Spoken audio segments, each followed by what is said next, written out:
What is up, everybody? It's Dr. Vibe here, host and producer of the award-winning Dr. Vibe Show, the home of Epic Conversations. I'm the host of Epic Conversations and 2020 podcasts news award winner given out by the Canadian Ethnic Media Association. And they liked me so much, they did it earlier, a few years ago, 2018. I received the Innovation Award given out by the same organization.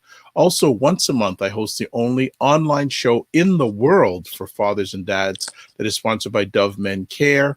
And also it's co-sponsored by Dad Central, Canada's national fatherhood organization. And one more thing on the layer of pancakes, I also am the board chair of the Global Food and Drink Initiative, which is a multimedia not-for-profit based in the United States that showcases Blacks in food, wine, and travel throughout the diaspora. And as always, I'd like to say you're blessed, highly favored, a magnet for miracles, and a solution for someone's problem. And you know that Dr. Vibe likes to bring new friends on, but this lady to me isn't a new friend, but for many of you will be a new friend. So let me just share you with her. Deborah L Mills is a wife, mother, and grandmother. She enjoys all things family. She is a caregiver for her mother who received the diagnosis of dementia and then Alzheimer's disease almost 2 decades ago. She's a certified life coach and mentor with a heart to see people succeed. As an Alzheimer's and dementia, as Alzheimer's and dementia are rising concerns that affect many families across the world, she has written a children's book to introduce kids to this topic. This is a great idea. The name of the book is called Granny Needs My Help, A Child's Look at Dementia and Alzheimer's. It's a heartfelt personal tale that families everywhere can relate to. The book is written for the younger generation, but is having a profound effect on people of all ages. She is thrilled to share her work with you, and she's going to be sharing it with us today. And she hopes to open up your conversations in homes around the globe. So welcome back, Deborah L Mills. How are you today? I am wonderful. Thank you for having me. It's Excellent. an honor to be here. Well, you know what? You're not a stranger to me, but you're a stranger to most. But I'm going to give you a pop quiz. When were you on the Dr. Vibe show? Do you remember? Approximately? 6 years ago. You're very good. Do you remember the month? Oh, the month. It was warm. Was it around March? No. No. Further down. May, June, Further. July, August, September. Keep going. October, November.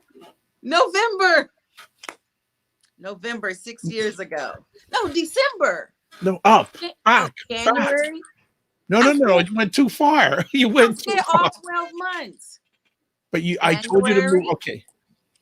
February, March, April, May, June, July, August, September, October 1st, 2014. And I'm always so humbled that people from long time come and reach out to me. So I'm happy to have you back. Absolutely. I enjoyed my conversation with you 6 years ago. I remember it to this day, our subject and what we talked about and how profound that was. Do you want to tell people what we talked about 6 years ago? Oh, yeah. We talked about, are there any good Black men left? Okay. And my answer, absolutely, unequivocally, yes. Yes.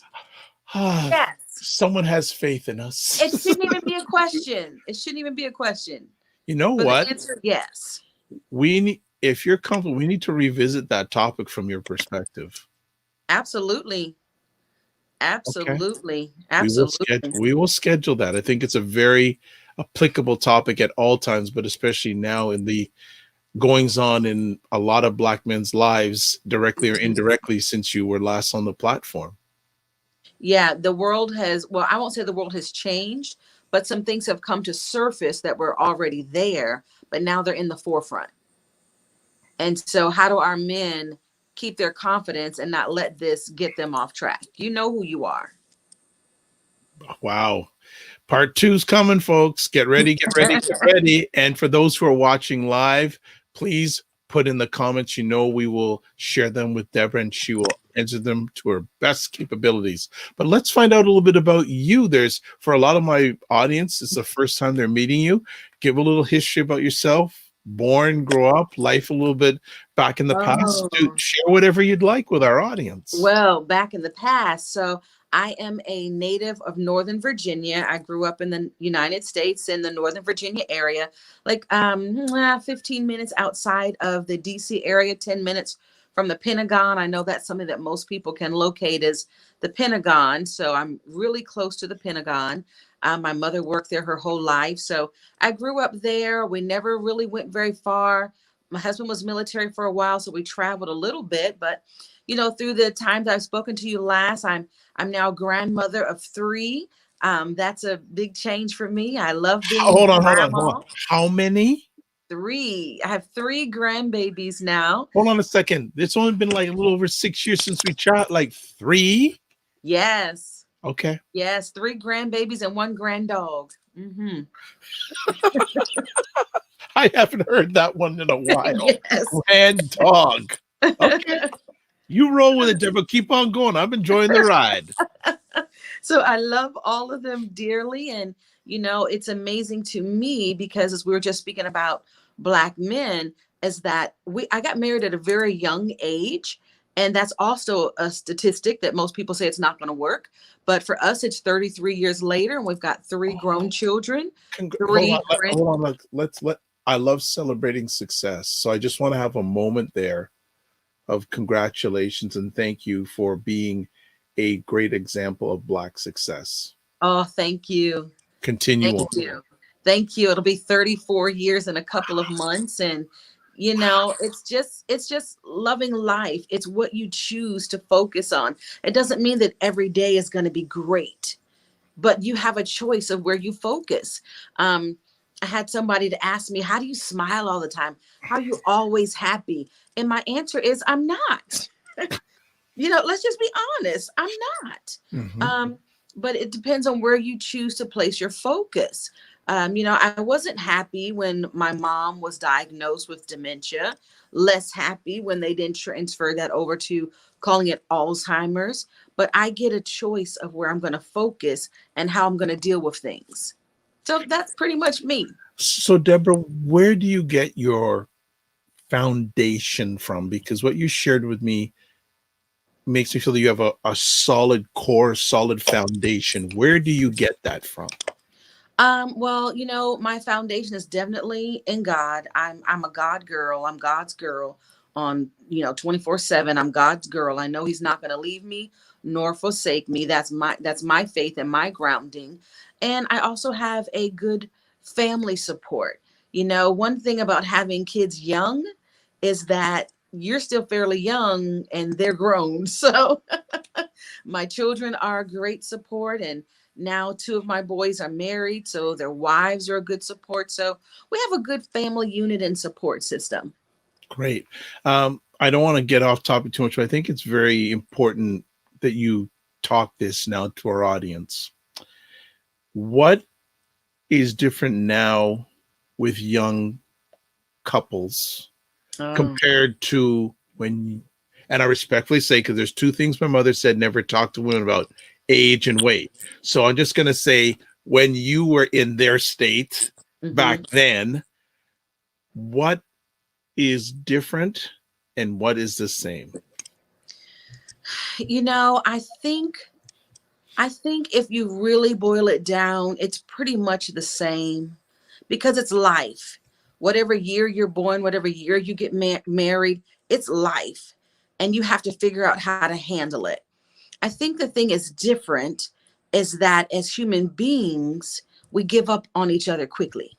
Oh, say that again. Yeah, I do think that's the change, is that nowadays we live in kind of a microwave society where we want everything perfect and perfect fast. So when it's not perfect, we tend to give up and let's move on. It's not working. Our differences can't come together. We're going to go our separate ways.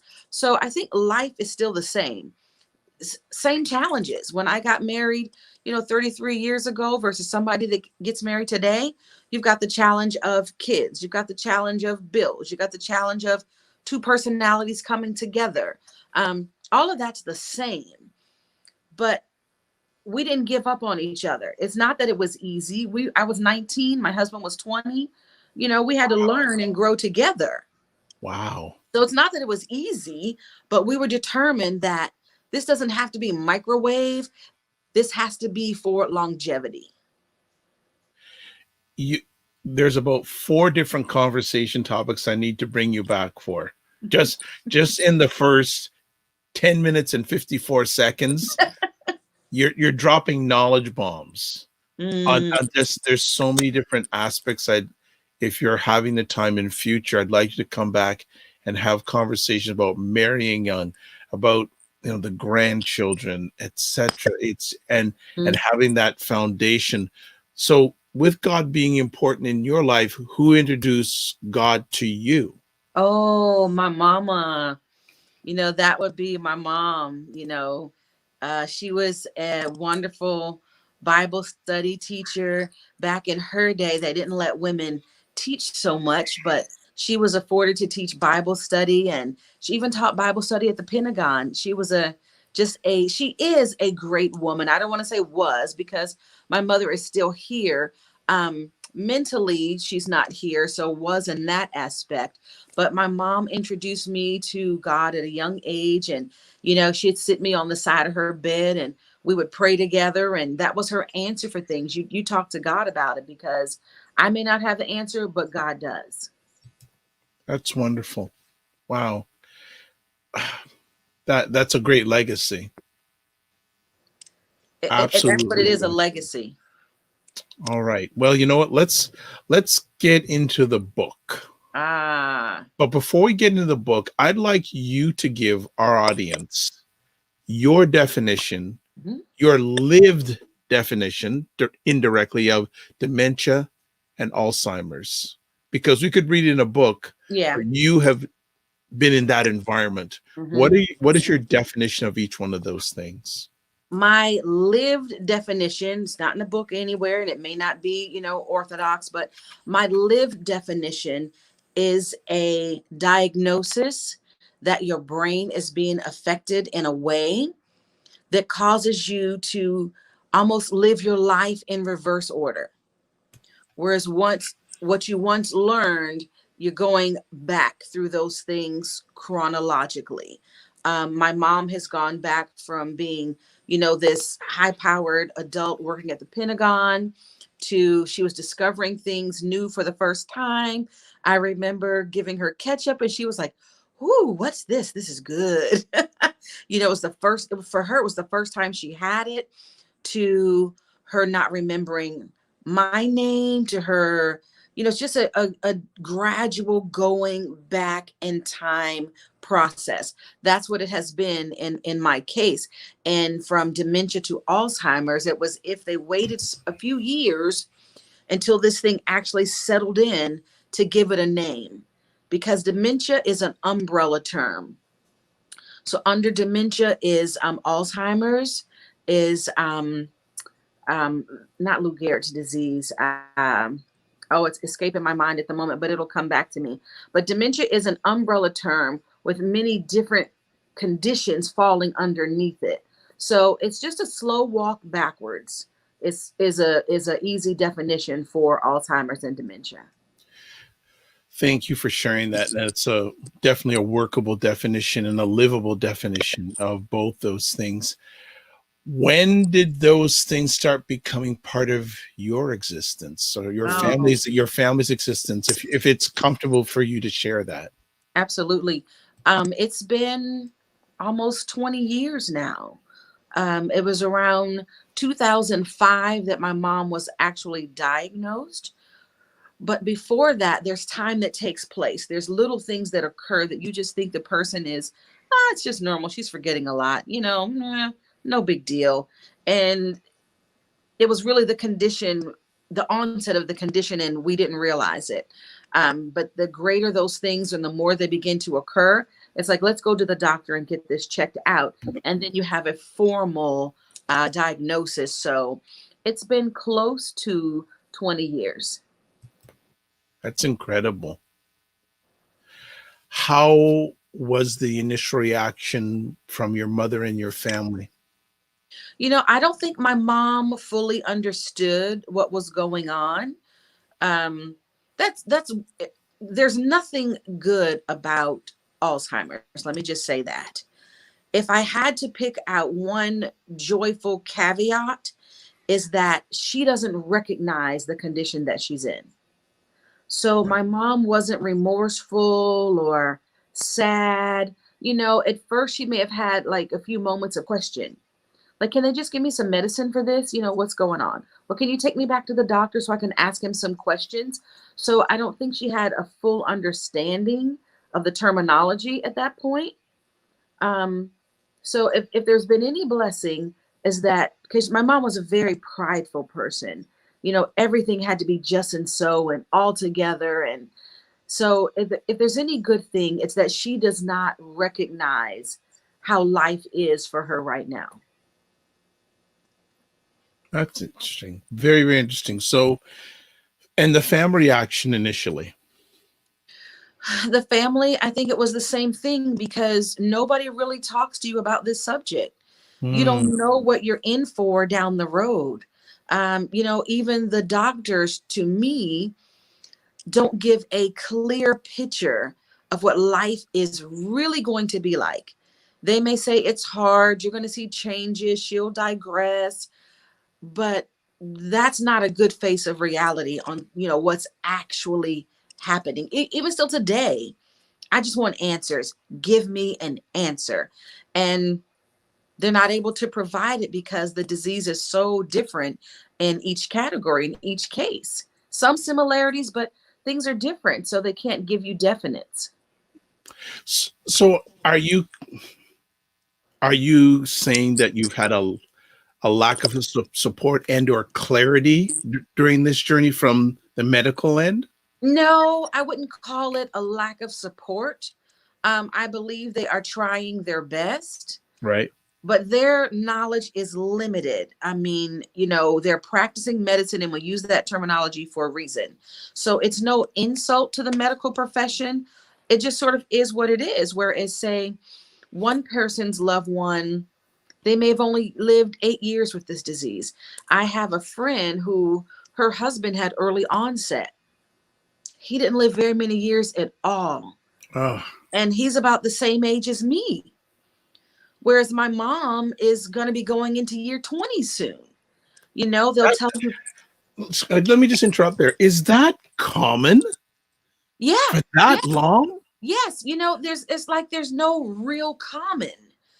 So I've Okay. heard of people who've lived 20, 25 years.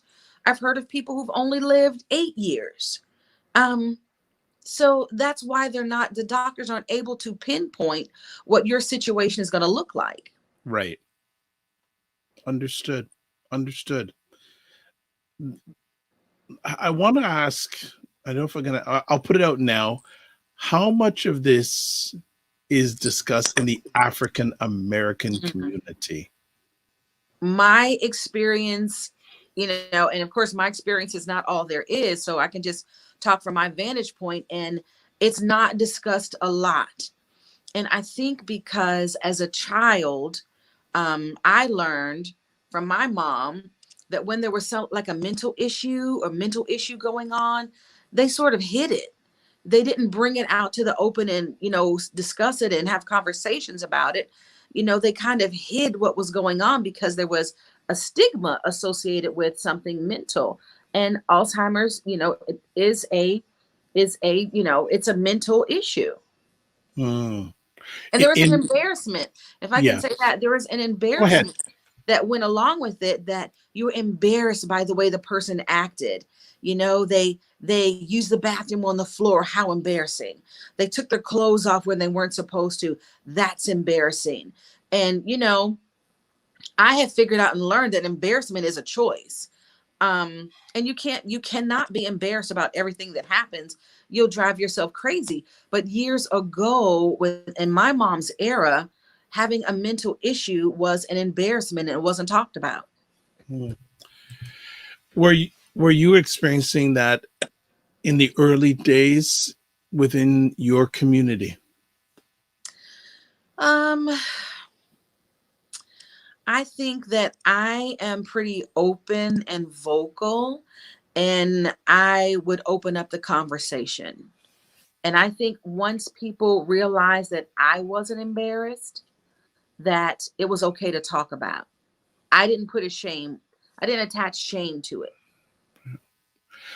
What did the situation, or has the situation done to your everyday life? Mm, Because one of the things, I can speak from experience. A number of years ago, my parents had gone away to Florida.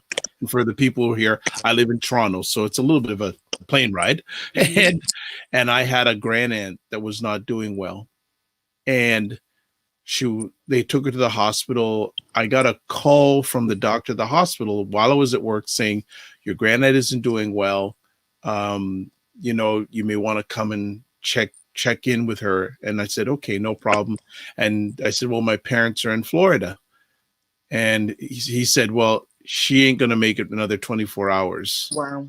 And what was really amazing, this is a number of years ago, the doctor actually set up a conference call with myself and my parents who were in Florida at the time, talking about the situation. But they took some time to get back. I had to start handling funeral arrangements. Hmm. So one of the things, and I've got to do a conversation about this, is us taking care of our elders. We are not, correct me if I'm wrong, many of us are not really equipped to Yes. this. So I want for you to speak to power about that, because you've been doing it for 20 plus years. Yeah, well, you're not equipped for this. Who can equip you for this? I don't know if that's possible, but we can have some information under our belts. And with information, you feel stronger because you have something to go back and lean on, at least to develop a community where it's okay to talk about such things. I've had to do the same thing that you're talking about, and I had to plan my dad's funeral. You asked, how did this affect my daily life? So my dad was ill, and he was the first one that I started taking care of. And in the midst of taking care of him, we noticed that my mom was doing things that were, just not quite her norm. So my daily life was, I mean, my daily life is still affected. It was affected more greatly when I took care of both of them. My dad passed in 2016, so it was greatly affected. They were my responsibility for a long time, the two of them. And so it does affect your daily life because you are constantly thinking, is this person okay? How are they doing? You become their number one advocate as their caregiver. Wow. It's like, now, let me tell you, I make sure I have to be home because my mom lives with me. And so I have to be home by a certain time every day because I'm now at the point where I do need constant help, but the caregiver leaves at a certain time each day. So it doesn't matter who's doing what. I'm going home by a certain time because I have to relieve the caregiver. Well, I'd like to express condolences from the Dr. Vibe family on the passing away of your father. Thank you. Our condolences. Wow. Let's talk about, how did the book come to existence? Because you've turned this interesting situation to a wonderful piece of literature. Well, how did it come into existence? So I have had the pleasure of watching my granddaughter with my mom. So be my mom's great granddaughter.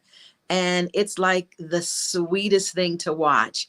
So my granddaughter, she has been around my mom since she was born. So, she's grown up watching my mom change, and she likes to help her and get her water or whatever she can do. Or now, I just the other day, my mom, it now takes a little help to get her walking. But my granddaughter was over in the corner cheering her on. Go, Granny, you can do it. Come on, walk, Granny. So, I see that it's taught my granddaughter, or helps her to be compassionate. It gives her opportunity to show love. It shows her that people with a mental challenge, you don't have to be afraid of them, um, and that she can be a big helper in this situation. So that's the inspiration for the book, is seeing the relationship between my granddaughter and my mother. That's fantastic. That is really cute. Now, okay, you saw the relationship. What sparked the idea of writing a book? I one day this story just came up in me. Granny needs my help. Granny needs my help, and excuse me, I just sat down and wrote it out. I just sat down and wrote it out Just like that. because it's my story. It's Right. our story. It was just like that. Nice. And how long did it take you to complete? Oh, from start to finish. Yes. This was actually a quick work. I would say two and a half, 2.5 months, maybe. That's And it? it was my first children's book. So it was definitely a quick work. My illustrator, she was the best. I even though it's a children's book, you still want to go through an editor. The editor, she was good. So it was a team effort. You do need a team. Yes. Absolutely. Wow. Were there were there any parts of this book were difficult for you to write? Yes. Well, let me say, it was not difficult when I wrote it because I just wrote it out, like I said. But when I went back and read it, that's when my heart sank a little bit. When I went back and actually read the story. Yeah, that brought a tear to my eye. Were there any parts along the book writing journey that you said, you know what, I can't do this? No, no, no. It was something that I know I wanted to do. And more so than, honestly, I did not, when I was writing it, think about how much it would affect other people. I thought about it as a legacy for my mom. Hmm. And that gave me the okay to go ahead and write the book. Did you ever tell her along the journey that you were writing a book? I think, we've read it to her, and, Jose, she likes to read through the book and see herself, her, character in the book. So my mom has heard the story. And unfortunately, at this point, my mom is at the place where even the English language is difficult for her to comprehend. But I talk to her and I tell her, Granny, this is what I'm going to do. Granny, what do you think about this or that? And even though I know she doesn't fully understand what I'm saying, I know that my mom is in there somewhere. Wow, that's great. So, how long did it take to write the book? I would say just to write the story, oh my gosh, a day, because the story just You came. make it sound like a day's too long, like a going that's quick. Now I would say if I'm going back to writing my second book, it may not be like that, but because this one was just in me, it just flowed out. It wasn't a Mm, difficult journey. It just began to flow out, and I just had to write down what was coming up in my heart. And so this one was easy. I just had to I write with a pencil, so I won't say pen to paper. Just had to put the pencil to the paper and write it down. Just write it down. And I read it to Jose, which is my granddaughter. I read it to her right after I wrote it, and her response and her reaction was so priceless that I said, okay, maybe I've got something here. Maybe I've got something. wow. Jose, and what did Jose think about the first time you read it to her? Well, the joy, well, that reaction, she was just excited, and she was solemn at the same time, because it's not an easy story. It's a fun story, but at the same time, it's not easy because you're talking about someone that's losing the memory. Yeah. Um, so it was a happy moment, but a solemn moment at the same time. But I think her biggest joy came when the proof of the book came in, and she saw herself and saw her name in print. Oh boy, she danced all over the house when she saw her name in print. Nice. Nice. That is fantastic. And what was the feeling when you felt the first finished copy? I did it. I did it. I actually started this journey, and I finished it. And look, mommy, you're in print. Your name is going to be known all over the world. Mm. And when did you share that moment with your mother too? Yes, yes, yes. I mean, she's there with me every day. We live in the same house. So my mama's with me Wow. every day. So, you know, she shares my life. I share life with her and my grandkids because with all this COVID going on, um, my grandson, one of my grandsons, his daycare shut down. They were like, nope, not doing this That's during COVID. right. That's Yeah. right. That's And then, right. yeah, then my granddaughter, who is now 8, her school is closed. So they're doing virtual learning. So in addition to, my mom and my husband and the caregiver who helps, most days I have my grandson and my granddaughter so that their parents can go to work. Hmm. Wow. Sounds like oh, man. I'm just thinking of all the changes and all the pivots that you've had to make. Hmm. It's a constant change. It's a constant pivot because you don't know how this person is going to be from day to day. So if I can kind of walk you through a progression. So, for my mom, at least, it started off forgetting little things. One time she even forgot how to cut on the windshield wipers in the car.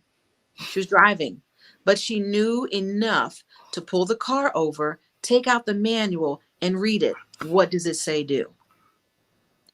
So we go from things like that. And I don't know if you've heard, but this is very common with most Alzheimer's patients that they repeat things over and over because they don't remember what just happened. So one Christmas, the sweetest thing, Mhm. we had so many boots to come to the house and so many pillows because my mom didn't remember that she just ordered it. Yes. Oh my She'd order it goodness. again. She'd order again, Oh order my again, order again. goodness. I mean, literally, I had to call like these online or these home shopping channels and say, please, can you close the account? Please close the account because the stuff was just coming, and it's hard because the companies would say, well, Mrs. Mills, we can close the account, but because your mother is still able to call us and it's her account, we would have to open it back up for her. It's like, no, please, no. But we would just, the items would just keep coming because she didn't recognize that she had just Mm. bought it 5 minutes ago. Then you go from that to forgetting where things are in your own home. So I would leave notes around the house, refrigerator, cabinets, Mm. cups, Mhm. forks, bathroom, so that she would know how to navigate, her own home. Then you progress further and it's, well, where's the bathroom? I don't know where the bathroom is at. So I guess it's okay to go anywhere, and these are things that people don't want to talk about, but it is the reality of it. So then there's the element of now you're cleaning things that you're not used to cleaning. Your loved one hasn't done this on purpose.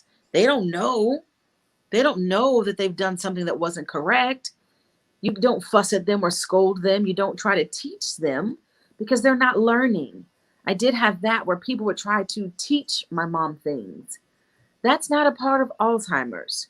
You're forgetting, and trying to teach them something is just a frustration. And then you go further to, now you have to wear a pull up. Then you go further to now you have to wear a diaper. And you long for the days when, they would go to the bathroom around the house because I just want you to have that independence. And then you go to further where they're no longer able to walk by themselves or the language element is gone. So the understanding is gone. It takes 8 minutes to walk down a flight of stairs because there's not a comprehension to step down, step down, just step down, darling, step down. So it increases your patience. It shows you what's on the inside of you and what you're made of. So it's an everyday journey. It's an everyday Mm. journey. Mm. Highs and lows. Highs and lows. I mean, you're now proud when your loved one makes a full sentence, or when they respond to a conversation with somewhat of an appropriate response. Language can go to baby babble. Mm, The language element, it's completely going backwards. They go back to infantile reactions where, when something like the trash can closes and the eyes jump because of the startling. Those are infantile responses, or anything that gets close to you're going to grab it and bite it and put it in your mouth. So it's literally taking the stages backwards. mm. How were you able to get a child's look of dementia and Alzheimer's? What work was involved in getting that aspect of it done? It was watching my grandchildren with my mom. It was watching them together. There were points we not at this phase anymore. My mom has progressed beyond this phase, but we would take walks, and now the kids are holding Granny's hand versus Granny holding their hand. So most of the things in the book are true to life, what happened to us. And now I'm sitting my grandchildren and my mom down at the table with a coloring book and crayons. So it's watching the process. Mm. So many success stories here. So many success stories. What was the feeling like? And I always ask this with, especially people who publish books, when you held the first copy of that book. It was great. It was a sense of accomplishment. It was a sense of accomplishment, and seeing my mom's name there, knowing that Yeah. everybody's going to know your name, mommy. You're going through this journey, and we're doing our best to go through it with you, but Nice. somebody else will be helped by it, because we don't Nice. often think of children in this aspect, but kids are affected too. I'll parking lot that for a second. Who was the first person you showed the first finished copy to? Giselle, my granddaughter. Mm-hmm. And what It was her was reaction? just dancing. She danced. She danced. She danced all over the place. She danced. I don't want to give away too much of the book, but how like from your experience, the children reacting to this, do many parents even pay attention to how the children are reacting? Because your book is serving a very specific area that a lot of people don't think of. Like, a lot of people think, oh, well, Deborah is only going to want to write a book about from her perspective. What are they missing about their effects on their children going through this type of experience? It's major. It's major. They're little people. They're not like little statues or little, they're little human beings. So all of the emotions and feelings and insecurities and not understanding that we feel as adults, they feel it and experience it too. Whether Say they, that. Say that again. It's a very, very, very critical thing you just said. yeah, they are just small human beings. They are little people. So the same feelings, emotions, the same hurt and disappointment, the same not knowing what's coming next, even fear, because my granny is not like she used to be. Should I be afraid of her? Kids are going through this with us. It's a family thing. The person who's diagnosed is going through the disease, but the whole family is going through the dilemma. I love that. I love that. With yeah, it's so interesting, and I always remember the phrase "looking through the world through child's eyes." Mm-hmm. Mm-hmm. Mm-hmm. How are you able to look through child's eyes? I watch them so closely now. My grandson, the 3-year-old, I see him when Granny tries to take his sip cup, or his, that little cup with a straw, that non-spill cup, Hmm. Hmm. and he's looking like, that's my cup. So I'm watching the child's perspective. I don't glaze over the child's perspective. I'm watching the child's perspective. Just the other day, we are sitting at the table, and I was actually sitting in the other room, but my grandson is there, my mom, and some others are sitting at the table. And my mom, she doesn't know, so she's reaching to take his stuff. She's reaching to take his things, and he's like, they call me Yaya. So he's like, Yaya, Yaya, Yeah. Granny trying to get my cup. And I says, well, honey, why don't you come in here and just sit with me? And at 3 years old, his response was, I think that's a good idea. you know? So That's cool. I get to see the child's perspective lived out in front of me. I don't have to conjure it up or create it. I'm watching the kid's perspective. Hmm. Really good. Really, really good. How has the child in here, the interaction with great granny, evolved over the years? It evolved, at first she was small, 3, 4 years old, 5, loved to help. Like my 3-year-old now, 3-year-old grandson, he loves to share his toys with Granny. I'm Oh, sharing with Granny, you know. The 8-year-old, she went through a process of, or a point of being a little standoffish, because she doesn't know what to expect. This doesn't look right, because a child is used to an adult acting like what she expects an adult to act like. expectations. Expectations. And so now she has an adult who's really acting younger than her. My mom is probably about, age wise, if you can categorize it that way, she's probably doing the things that an 18-month-old would do. Oh my So goodness. it's a traveling backwards. Um, Yes. so her now watching this, there was a little, yeah, a little, what am I supposed to do with this? And so I just had a conversation with her. It's okay, baby. It's still Granny. You don't have to be afraid. Now, some dementia and Alzheimer's patients become angry and are fighting, and Yeah.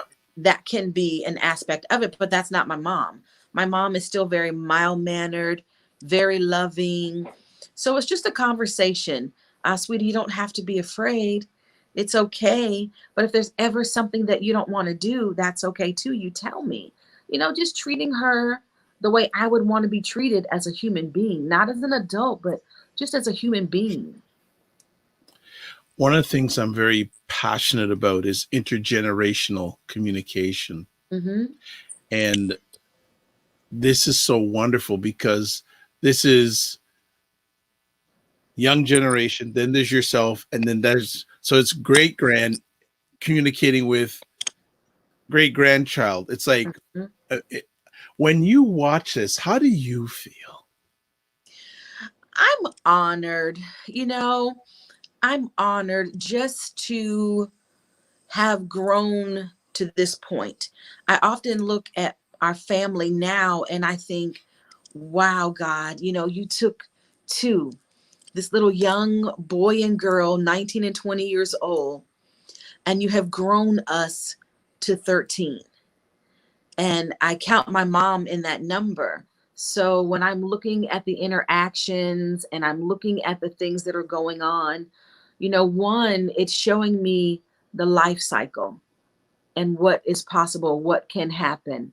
Um, it's showing me that things are seen differently through different sets of eyes, because I know I probably see through a very different set of eyes because I'm there all the time, Right. versus my grandchildren who are there many days of the week now because of this COVID, but Sure. they still don't live there. So it's not a constant for them. So, even if they've gone away for a while, it's a reacclimating because Granny may have changed from the last time they saw her. So, It's a journey. Yeah. So, and it's interesting you bring up this point.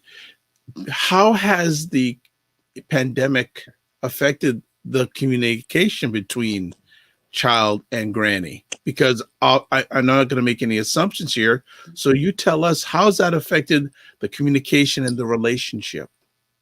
I think it's probably better because they're with me. They're with me several days of the week now with the school system being closed and daycare closed. So they're with me and with Granny more often. And that's the consistency, the same thing over and over. I was like, we're going to see Granny, so they come in the house. Hi, Granny, how you doing? And my mom can't answer, but they still know when you come in, speak to her. So I would actually say it's better because they've had more time to spend around her. Nice. What would life be without this book for you?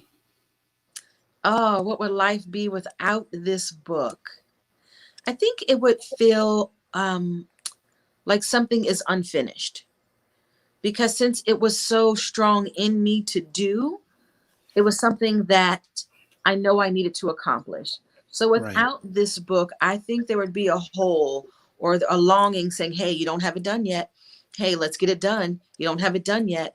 So yeah, it would be a little hole there, that something I needed to finish. Makes sense. Makes sense. Because of this book, are you getting people asking you more questions about this type of situation? I have had more adults asking me questions. Oh, It's a book written for children, but I've had many adults to read it and ask questions or say, hey, I didn't realize that that's how this worked. I didn't understand dementia to this degree before. So it's interesting because I didn't write it for adults, but I see that it is having, yeah, I didn't write it yeah, with adults in mind, but right. I see that if you've never experienced it, you don't know. Absolutely. And so it's opening a door or conversation that's new for them. Mm. What sort of inquiries are you getting from the adults? I've had, well, how do you die from dementia? Or people not understanding that. And I'll use the phrase Alzheimer's versus dementia because Sure. um, Parkinson's, that was what I was trying to think of. Parkinson's actually falls under the umbrella of dementia. So people not understanding that you actually die from Alzheimer's, that it is unless God performs a miracle and an intervention, there's no cure at this point. So it is a long-term death sentence right now. Wow. And the person doesn't really know what's going on. So it's the change for the loved ones that you Hmm. really have to make that change. I've had people to ask, they don't understand how an adult can act like a child. So in the book, I talk about granny coloring. And, I've heard people say, um, don't talk down to them, don't disrespect them. You're not disrespecting or talking down to them at all, but you're meeting them where they are. If I was to give my mom a knife and a fork and say, here's your dinner, Hmm. that would be irresponsible. Absolutely. So it's not talking down or letting her be something that I shouldn't, that now I will let her eat with her fingers. A child, when they're learning to eat, they eat with their fingers. Yes. So she doesn't know how to eat with a knife and a fork, but she knows how to eat with her fingers. So it's not to disgrace her or play her down or Hmm. she would never do that. Okay, but this is not the same person you used to know. And now she's darn good at eating with her fingers. And so that's what I'm going to let her do. What is, from where you sit and you're observing, what's been the toughest part of your grandchild going through this situation? Has she had any tough moments? It's the understanding, the tough moments. I'll tell you just what I just talked about, actually, because Yes. that was a tough moment for her, for my granddaughter, seeing Granny eat with her fingers, eat with Mm, her hands, because that goes against everything you're taught. right. The thing that helped me with that was one of my mother's caregivers is from Ethiopia. And so her philosophy was, she's just eating like an Ethiopian, leave her alone, you know? And that took the weight off. Yeah, love. It took the Wow. weight off. It took That's the so weight off. smart. In every situation, you have a choice where you're going to focus. And my philosophy is think on the lovely. Think on what is lovely. And that was the way of finding Deborah, lovely in that Deborah, situation. you need to trademark that. Think on the lovely. You need to Mm, trademark that. mm, I yes. love that. Think Yeah. on the lovely. And you might have to dig for it, but you're going to find it. It's powerful. You're going to find it it's such an emotional journey. I know I cried literally. I'm not even speaking figuratively. I cried every day for a Mm. good 3 years. How did you get through? It was tough.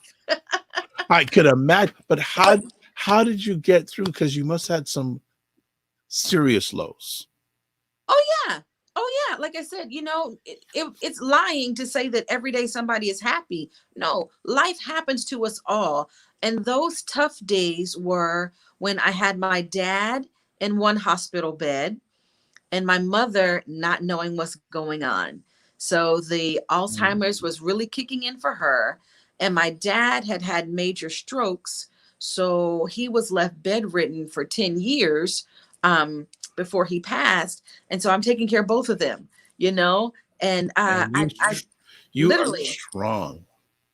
literally, it's a matter of, you do what's in you to do. You do what's in you to do. If you do, you stand up and do what's in you to do. And so that's what I've done, all these years. But I believe it was probably 3 years every day I cried. And it's like, God, show me, tell me, help me through this thing. Because you have to understand that as an adult, it's one thing when you work in, say, a nursing home, or you are the hired caregiver. I'm not diminishing their role Understand. at all, because I it's get great. it. But when it's your parent, Your flesh and blood. it's your flesh and blood, and you are literally watching them get closer to death, not day by day, but year by year. So it's a long process. It's not, for most, it's not a slow process.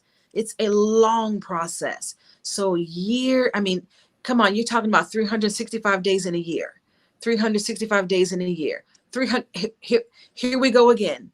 Here we go again. So it's that long haul process of watching your loved one's day-to-day journey. Hmm. Wow. I'm happy you worked through it. I know that you still probably have some challenging moments, but my goodness, Mm-hmm. Mm-hmm. like I know that you're a firm proponent of giving yourself grace. Yes. Yes, absolutely. You have to. You wouldn't make it if you didn't. I mean, you wouldn't make it in life, period, if you didn't give yourself grace. Now, Mm, in this situation, you better give yourself grace, mm. because you don't necessarily know what's coming from moment to moment or day to day. You could see a change. Now, I'll tell you this, and I don't know how well known this is, that many older adults, when they experience a UTI, it almost sends them straight into dementia. What's a UTI? Oh, I'm sorry, a urinary tract infection. Okay, thank you. For older adults, for our elderly community, for a lot of them, a urinary tract infection can send somebody who's talking to you just like I am. And then tomorrow, it's like, what happened? You need to get this stuff out to us. Mm. Mm-hmm. Just that fact right there. I'm sure anyone who watches it, I'm sure definitely less than 50% of the people know that. Definitely Yes. less than that. Yeah. It's been a learning process. I'll tell you another one is that I used to hear about, and I, I had asked for forgiveness because I would hear about people dying of not enough water, dying Yes. of dehydration in Yes. these facilities. And it's like, what? Just give them some water. That's the initial thought. But it's Hmm. not just that easy because I've experienced it with my mom. And what happens is sometimes when people get older and with this Alzheimer's condition, their body is not maintaining the amount of water that it needs to maintain. So you're giving them water and it's coming straight out. The body has not utilized it properly. So you're going, how can she be dehydrated? Like with my mother, I'm like, no way. Check her again because I know how much water she gets every day. But it was a fact that, or a point that, her body was not utilizing the water properly. So the solution that they gave me was to put a little bit of salt in her water. Oh, We always think stay away from salt, yes. stay away, too much salt. But for people who their bodies are not retaining the water, they Yep. don't have the salt. So having salt, because like you want to not have the salt because you don't want to retain the water. But for someone whose body is expelling all of the water, they need a little salt to help them retain it. Yeah. Because it was like salt crystals, the water would hold on to the salt crystals. I'm no doctor, but I just guessed that one out. And that little change has taken her from being dehydrated to, okay, your water is staying where it should. Your body is utilizing the water properly. Add a pinch of salt to the water. Well, we're going to come to a close of this conversation because there's going to be many more to come because Deborah is dropping knowledge bombs about this, but also other areas she's going to come back and share with us. I'm going to give you a final conversation piece in 3 parts. Okay. What has your mother during this situation taught you about you? That's part 1. So I'll let you answer that. Oh, wow. My mom, in this situation, my mom has been the vehicle to help me really get a greater grasp on unconditional love because there are no conditions with this. Whatever she's doing, she doesn't mean to do it. I understand how seniors can get abused in these facilities because they're doing things that can be harmful, but they don't mean any harm. My mom will bite you if you get too close. She means no harm. You're not going to retaliate. There have been moments where, there's a little small phase where she was mean. She had like a month where she was mean. And it's like, this is not my mother. Hmm. My mother was the kindest, most loving. This is not my mom. What? So it showed me then, even she's not responsible for what she's doing. Take a step back, let her get it all out, and we're going to move on to the next thing. So the different facets of unconditional love. I mean, I'll say that forgiveness and unconditional love are not the same thing. Forgiveness may be a piece of unconditional love, but it's not the same thing. Because you can forgive somebody for pushing you, for yelling, for whatever. But when you look at somebody and say, I see you with brand new eyes every day. Mm. Doesn't matter what you do. Doesn't matter if you use the bathroom on the floor. Doesn't matter if you toss your food over because you just didn't know that's what it was. Doesn't matter if you've pushed or, it doesn't matter. Every day, brand new eyes, we start again. What we gonna do today, mommy? Let's go. I would say Oh. unconditional love. What is the little grandchild taught you about you during this situation, or all your grandchildren? What they have taught me in this situation, Of course, I've got, grown adult children if I have grandchildren, but Yep. I think what I even see more that maybe I didn't see so much in my own children is how much they can comprehend. We sell them short because they're small. They're not going to be able to handle it. They're not ready for that yet. And they've taught me that they're little people with big containers. They can actually Oh, I hold a love lot. that. I love Yeah. that. Yeah. That's on point. I love that.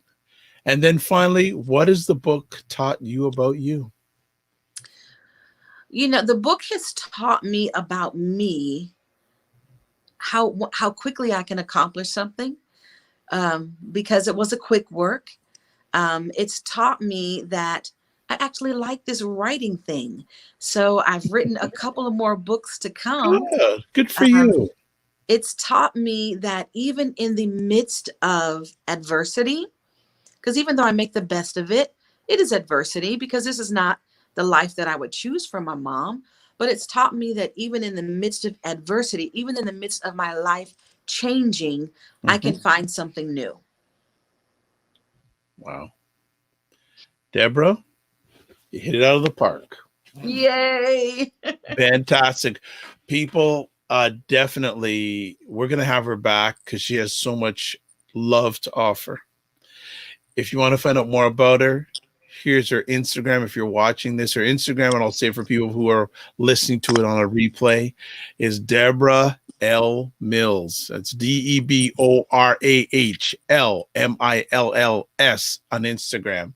On Facebook, just look at Deborah J. Rome. Rome as in Roman Empire, Rome. So Deborah, DeborahJ. Rome. And if you're watching this live on the replay, the link is there for the book on Amazon. You can get it on Amazon. Again, the title of the book is Granny Needs My Help, A Child's Look at Dementia and Alzheimer's. Important book for many of us, I think. And I think about it now. Yes, adults are probably getting it much worse, if not more than the children, because adults have to deal with this also. Hmm. And adults have to be able to explain it to the The kids. children, that's a whole other conversation, which Hmm. let me ask you before how should, from your perspective, how should they explain it to the kids? I think it should be explained to the kids on their level. Like I said, they're little people with big containers, Yeah. but you want to put bite-sized pieces in there that they can handle. It's like a child can chew hamburger, but they may have a hard time chewing steak. So you want to break it down to a point where they understand what's going on. And if they ask you questions 100 times, allow them to ask because they are trying to comprehend and get an understanding. And I would say whatever they see their loved one doing, because Jose sees her granny doing some things that seem odd for an adult, explain it to them. Don't glaze over it like this is normal because really it's not normal. It's not normal. So I would say explain it to them. Wonderful. Well, Deborah, I hope it's not another 6.5 years. I want to make sure that you always have a home here, no matter when you want to come back. But I will make sure you're back at least one more time before the end of the year because there is a wealth of evaluated experience that you need to share with my audience. I'd like to bless you and your family on what you have done, what you are doing, and obviously there's a lot yet to come. So my blessings on to you. It is Dr. Vibe here. I'm the host and producer of the award-winning Dr. Vibe Show, the home of Epic Conversations. I'm the host of Epic Conversations, 2020 Podcast News Award winner and 2018 Innovation Award winner given out by the Canadian Ethnic Media Association. Also, once a month, I host the only online conversation in the world that is sponsored for dads and fathers in the world, that is sponsored by Dove Men Care and also Dad Central, Canada's national fatherhood organization. And also you can touch base with me too. One of the other ways is through the Global Food and Drink Initiative. It's a multimedia nonprofit that showcases Blacks in the diaspora that are involved in food, wine, and travel. As always, I like to say at the end of my conversations, actually thank Natalia for watching this live. Thank everyone who watches this live or on the replay and also listens on the replay. Like to close out with this as always. You're blessed and highly favored. Not I got it wrong this time. God, live your life as a dream. If you can dream it, you can make it. Sometimes you have to get small to get stronger. Block assumptions, then aim bigger, aim better, aim higher, aim wider. Love, faith, and respect. And as always, remember to give yourself grace. God bless. Peace be all. Keep the faith and walk good. Thank you for watching, everybody. God bless.